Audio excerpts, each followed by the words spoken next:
先日都内で行われた台湾の初代デジタル担当大臣のオードリー・タン氏と日本の AI 研究の第一人者である東京大学大学院の松尾豊教授、AI 開発を行うパークシャテクノロジーの上野山勝也代表が登壇したデジタル民主主義をテーマにしたイベントの様子をノーカットでお送りします。始めちゃっていいんですか？今日ですね、私本当に楽しみにしてきておりまして、この2つの知性が掛け算されると何が起こるんだろうということです。で、私コミュニケーションの領域で AI をずっとやってきてますが、やはり言葉を話すソフトウェアが出現し始めているという意味において、デジタル民主主義であるとか、多くの人がどううまくコラボレーションできるのか、これまでできなかったコラボレーションができるんじゃないかみたいな流れ、それとですね、AI が今AI 革命が起きている松尾先生がやっている領域、この掛け算の議論を今日できればなと思っています。じゃあ早速なんですけれども、オードリーさん、まずこのプルラリティっていう言葉であるとか含めて、背景にあるモチベーションとか含めて、ちょっと自己紹介的に、自己紹介する必要もないんですけど、ちょっと導入をお願いしてもよろしいでしょうか。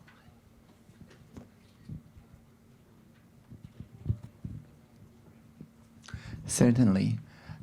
In Taiwan, Mandarin that we speak, 数位 means both digital and plural. So when I was the digital minister in 2016, the first digital minister in the cabinet, I was asked to write my own job description. And so I was not just the minister for digital, but also the minister for plurality. And so I wrote my job description in a way that speaks to the idea not about the AI evolving quicker and quicker, stronger and stronger, and taking over the world and leaving everyone behind, otherwise known as the technological singularity, but rather to make sure that AI benefits more and more in a much more horizontal fashion, not a vertical takeoff, but a horizontal diffusion. And so I read very quickly to you my job description, which is a poem that I wrote in 2016. It goes like this. When we see the Internet of Things, let's make it an Internet of beings. When we see virtual reality, let's make it a shared reality. When we see machine learning, let's make it collaborative learning. When we see user experience, let's make it about human experience. And whenever we hear that a singularity is near, let us always remember the plurality is here. That was the original motivation. Thank you. ちょっと後ほど深めていければなと思いますけど、続きまして松尾先生、ぜひですね、オードリーさんと今日議論したいこと、聞きたいことみたいなのをちょっと頭出しをしていただいてもよろしいでしょうか。はい、ありがとうございます。東京大学の松尾です。オードリーさんと、ちゃんとお話しするのはこれが初めてなので、少しですね、オードリーさん向けに自己紹介させていただきますと、まず上野山さんは私の研究室の卒業生でして、最初の PhD スチューデントでした。それからオードリーさんよく話されている安野君は私の研究室の卒業生で、4年生の時にですね、いて卒業論文書きました。それから鈴木健さんもよくお話になっていると思うんですけども、彼は同じ年代なんですけども、彼が博士号を取った時に私審査員をやってまして、非常に近い関係です。で、私自身は今、日本の AI 戦略会議の座長をやらせていただいていて、この AI の技術が進展する中で、日本全体、どういうふうな戦略でやっていくかということを議論させていただいています。で、今日は民主主義もそうですし、それから産業社会がこの AI の影響によってどういうふうに変わっていくというふうに思われているのか、そのあたりをぜひお聞きしたいなというふうに思っています。そうですね、ここからも自由討論でもいいぐらいなんですけれども、ちょっと1ページだけめくっていただいて、おそらくそのプルラリティっていうのを初めて聞かれる方もおられると思うんですけど、もうめくっていただいてもいいですか。ちょっとこれ勝手に載せちゃっているんですけれども、オンライン上にありましたので。これ私の解釈なんですけど、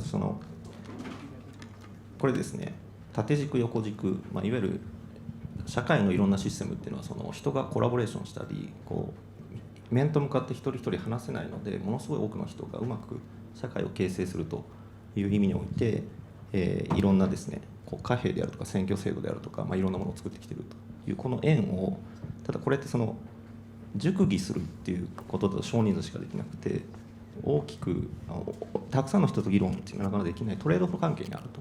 このトレードオフのバランスをさらに大きくすることができるんじゃないかみたいな、すみません、ちょっと著者がいるのでなんで私が説明してるんだっていうことではあるんですけど、ちょっとそういう冒頭のところを前提にちょっとここの話を少しだけご紹介いただいて、でちょっと今日ぜひ議論したいのは、この話と生成 AI であるとか AI 技術がどのように掛け合わさるのかとかですね、その中の弊害あるいは可能性とか、そういうような話を今日できればいいんじゃないかなと思ってますので、ちょっとご紹介いただいてもよろしいでしょうか。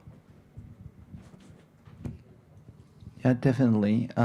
So let's take, for example, the conversation part in this chart, which is right at the middle. The conversation between, for example, 100 people is possible.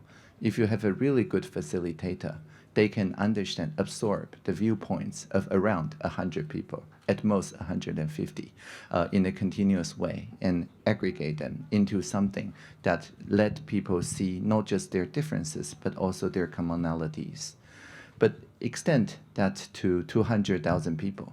There's no living moderator or facilitator that can ingest the ideas of 200,000 people. It's simply not possible.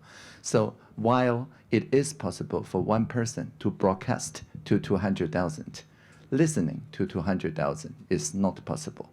If you need to work with these people, like 200,000 people, you move downward to like voting or capitalism or things like that. However, plurality wants to augment the ability for the facilitator to work with more people, but at the same depth at conversation. And that's augmented deliberation, again, at the middle of the second productivity frontier.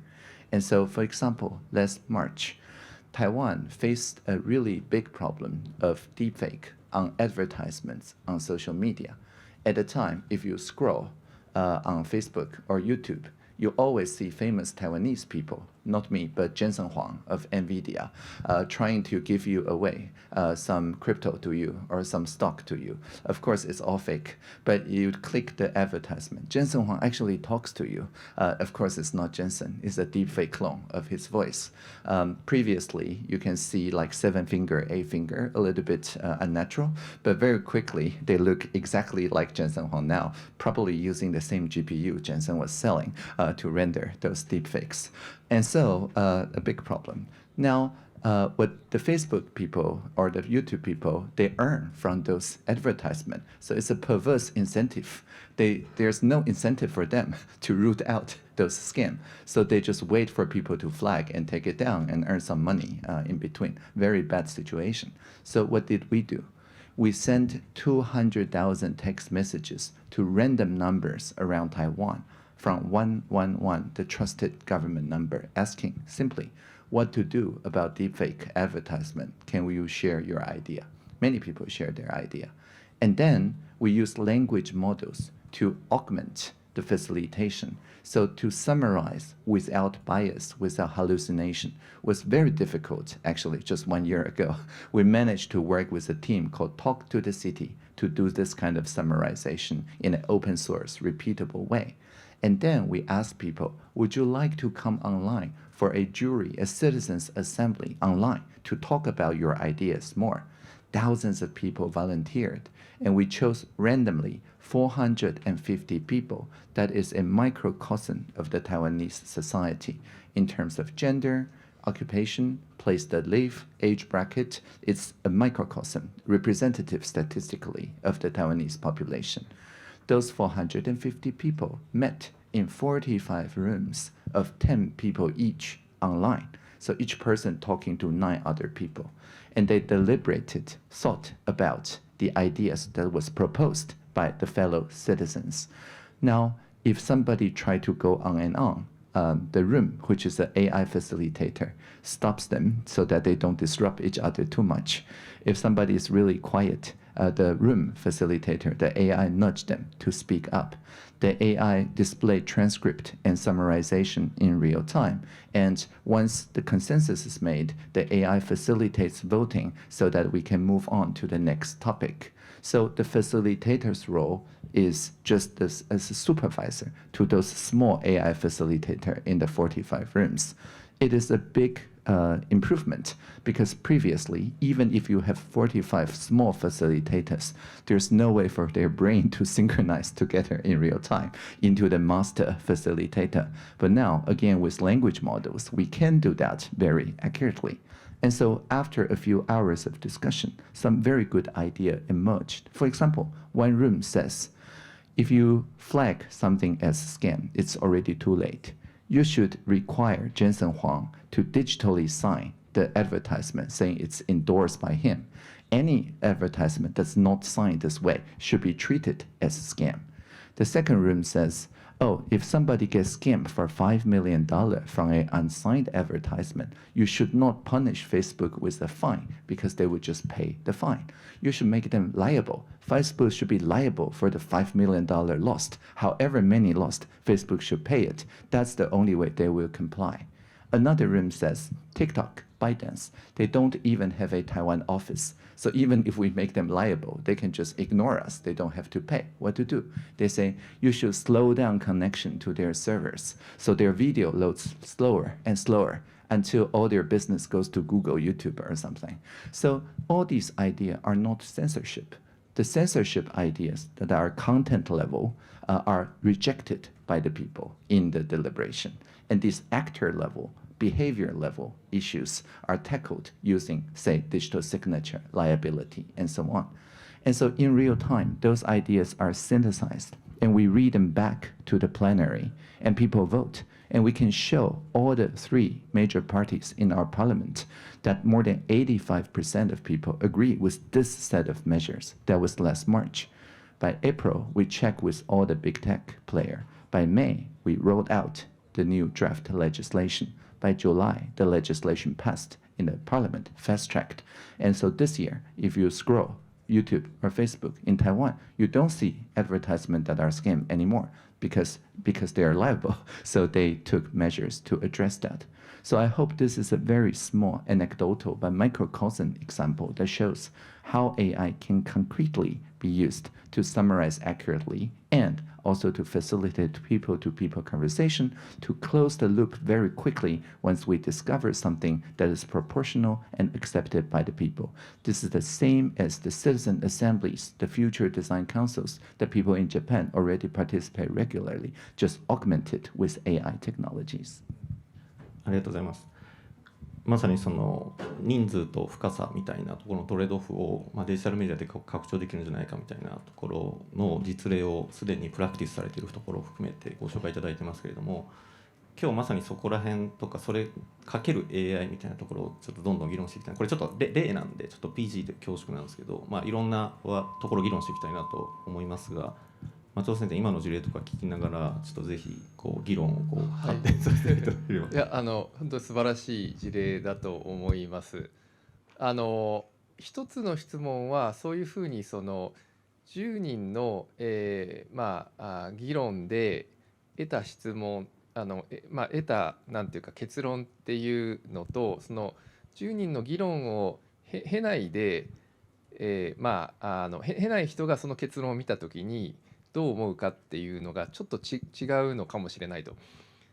つまり他の人と話して、その結論に達するとすごく納得感あるけども、単にそういうふうにして出た結論だけを聞くとやっぱり納得いかないっていうことが起こるんじゃないかと。でそうするとそれをもっと、国中でやらないといけないとかそういうことになるんじゃないかとちょっと思ったんですけど、そこはいかがでしょうか。